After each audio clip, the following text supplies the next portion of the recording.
नमस्कार, मैं हूं आपका दोस्त विजय विद्रोही और आप देख रहे हैं हमारा खास कार्यक्रम विजय फैक्टर। आप राहुल गांधी से सहमत हो सकते हैं, आप राहुल गांधी से असहमत हो सकते हैं, लेकिन आप राहुल गांधी को इग्नोर नहीं कर सकते। ये बात कुछ समय पहले तक प्रधानमंत्री नरेंद्र मोदी के लिए कही जाती थी कि आप उनसे सहमत हो सकते हैं, असहमत हो सकते हैं, लेकिन उनको इग्नोर नहीं कर सकते। ये बात इसलिए कही जाती थी क्योंकि प्रधानमंत्री नरेंद्र मोदी हर जगह दिखते थे, रैलियों में दिखते थे, बीजेपी के मुख्यालय में दिखते थे, मन की बात करते हुए दिखते थे, संसद के अंदर लंबे लंबे भाषण देते हुए दिखते थे। अब ऐसी ही कुछ भूमिका में leader of opposition Rahul Gandhi भी आते हुए दिखाई दे रहे हैं।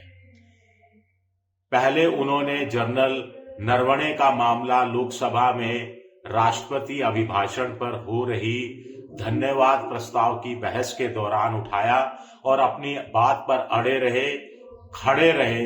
2 दिन संसद नहीं चल पाई, अब तो 4 दिन हो गए संसद को ढंग से चले हुए, लेकिन उन्होंने एक पॉलिटिकल पॉइंट स्कोर करने की कोशिश की। इसके साथ साथ बीजेपी के राष्ट्रवाद को पीछे धकेलने की कोशिश की। प्रधानमंत्री नरेंद्र मोदी और रक्षा मंत्री राजनाथ सिंह और गृह मंत्री अमित शाह समेत समूची बीजेपी को एक तरह से उन्होंने बिना एक शब्द बोले सवालिया निशानों के घेरे में लाकर रख दिया। जनरल नरवणे ने क्या कहा था, लोग किताबों में देखने लगे, सोशल मीडिया पर देखने लगे, कारवा मैगजीन में देखने लगे, आपस में एक दूसरे के जो विचार प्रकट किए गए थे फेसबुक या अन्य जगह, वहां देखने लगे और चर्चा में आ गए राहुल गांधी। राहुल गांधी किताब लेकर अगले दिन पहुंच गए। सुबह से शाम तक किताब के साथ राहुल गांधी संसद में छाए रहे और सुबह से चैलेंज देते रहे।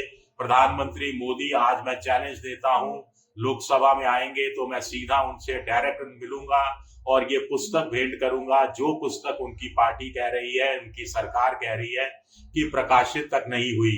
प्रधानमंत्री नहीं आते हैं। 5 बजे धन्यवाद प्रस्ताव पर हो रही बहस का जवाब देने के लिए।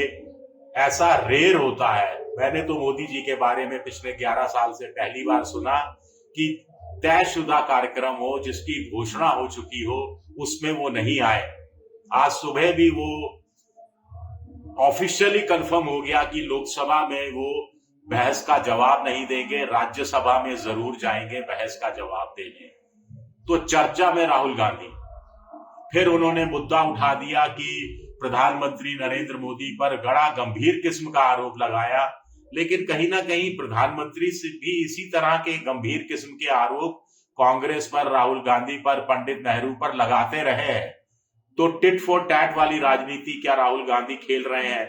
उन्होंने कहा कि एप्स्टीन फाइल्स हो, चाहे अडानी का मसला हो, ऐसा लगता है कि जो ट्रंप के साथ डील की गई है उसमें प्रधानमंत्री कॉम्प्रोमाइज हो गए हैं, कहीं ना कहीं दबाव में है, कहीं ना कहीं उनकी कोई कमजोर नस ट्रंप ने पकड़ ली है, कहीं ना कहीं ट्रंप उनको पॉलिटिकल ब्लैकमेलिंग जैसी स्थिति पर उतर आए हैं।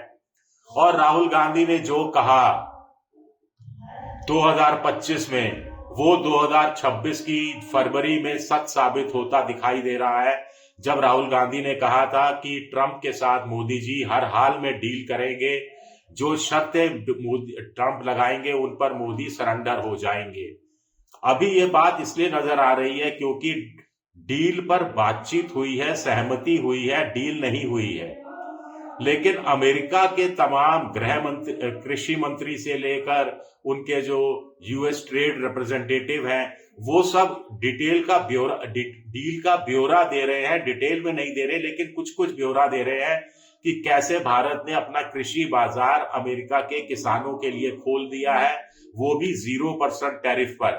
इसका जवाब विदेश मंत्री जयशंकर के पास भी नहीं है, जो अमेरिका में है। अमेरिका में उनसे पूछा गया डील के बारे में, उन्होंने कहा कि भाई मैं तो डायरेक्टली इससे जुड़ा हुआ नहीं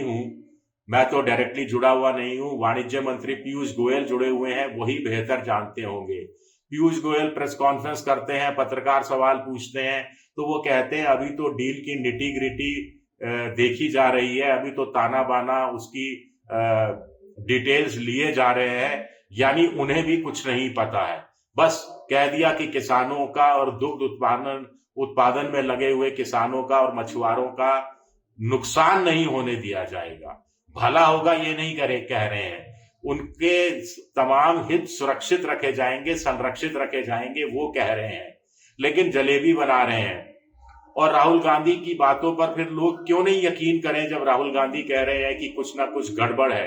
क्योंकि अगर कुछ गड़बड़ नहीं होता तो जैसा अमेरिका के कृषि मंत्री कह रही हैं, उनका खंडन कर देते कि नहीं साहब, ऐसा नहीं है, ना कपास आएगी जीरो टैरिफ पर, ना सेब आएगा, ना सब्जियां आएंगी, ना प्याज आएगा, ना दालें आएंगी, ना अन्य कोई कृषि उत्पाद जो बादाम हो, पिस्ते हो, अखरोट हो, तमाम चीजें आएंगी, काजू आएगा। तो ये कह क्यों नहीं दिया जाता कि ये तमाम चीजें नहीं आने वाली? खैर, हम अभी राहुल गांधी की राजनीति में जो चेंज आया है उसकी बात कर रहे हैं। कहते हैं attack is the best form of defence, आक्रमण करना ही बचाव का सबसे अच्छा साधन है। तो राहुल गांधी को भी लगा है कि लगातार अटैक करते जाओ, मुद्दे उठाओ, फिर दूसरा मुद्दा पकड़ लो, फिर दूसरा मुद्दा उठाओ, छोड़ दो उसको, तीसरा मुद्दा पकड़ लो, फिर उन मुद्दों को एक साथ आगे चलाने की कोशिश करो। इस साल की शुरुआत देखिए होती है महात्मा गांधी का नाम जो मनरेगा से हटाया गया उसका विरोध करने से। 45 दिन का कांग्रेस अपना कार्यक्रम लेकर आती है जो अभी 15 फरवरी तक चलने वाला है, जी राम जी के विरोध में। बीजेपी थोड़ा डिफेंसिव होती है, विज्ञापनों पर बहुत पैसा खर्च करती है, अपने मंत्रियों को वो टास्क देती है कि वो जगह जगह जाकर प्रेस कॉन्फ्रेंस करें, उनके मुख्यमंत्री प्रेस कॉन्फ्रेंस करें। लेकिन राहुल गांधी ये जो मनरेगा का पक्ष में और जी राम जी के विरोध में जो अभियान चला रहे थे, जन आंदोलन बनाने की कोशिश कर रहे थे, उसमें मैं कहूंगा ईमानदारी से वो नाकाम रहे हैं। उसमें राहुल गांधी की गलती ज्यादा है या उनके स्थानीय छत्रपों की उत्साहहीनता इसकी वजह है, या कार्यकर्ताओं को कार्यक्रम ढंग से नहीं समझा पाए इसलिए उत्साह नजर नहीं आया कार्यकर्ताओं में। जो भी हो, यहां पर इस मोर्चे पर राहुल गांधी बहुत ज्यादा कामयाबी पाते दिख नहीं रहे। लेकिन अब क्या सवाल उठता है कि जो डील कथित तौर पर किसान विरोधी होने वाली है, उस जिसको लेकर किसान संघ है, संयुक्त किसान संघ है, राकेश टिकैत का किसान संघ है, कांग्रेस का जो किसानों का विंग है, विपक्षी पार्टियों का किसानों का विंग है, वो सब विरोध करने पर उतर आया है। 12 फरवरी को दिल्ली में जो पहले से एक रैली हड़ताल प्रस्तावित है उसमें किसानों भी भाग लेंगे। इसको कल्टीवेट करने की कोशिश क्या राहुल गांधी करेंगे, ये भी अपने आप में एक बड़ा सवाल उठता है। शुक्रिया मेरा वीडियो देखने के लिए, बहुत बहुत शुक्रिया। राजनीति हो या क्राइम, संसद की बहस हो या सड़क की सच्चाई, बाजार की चाल हो या रोजगार की तलाश, देश की चर्चा हो या दुनिया की हलचल, जंग के शोर से सीज फायर की खबर तक, यूपी बिहार से तमिलनाडु की सियासत तक, एस्ट्रोलॉजी के सितारों से खेल के मैदान तक, सच साफ सीधे अंदाज में देखिए तक 360, गली से ग्लोब तक।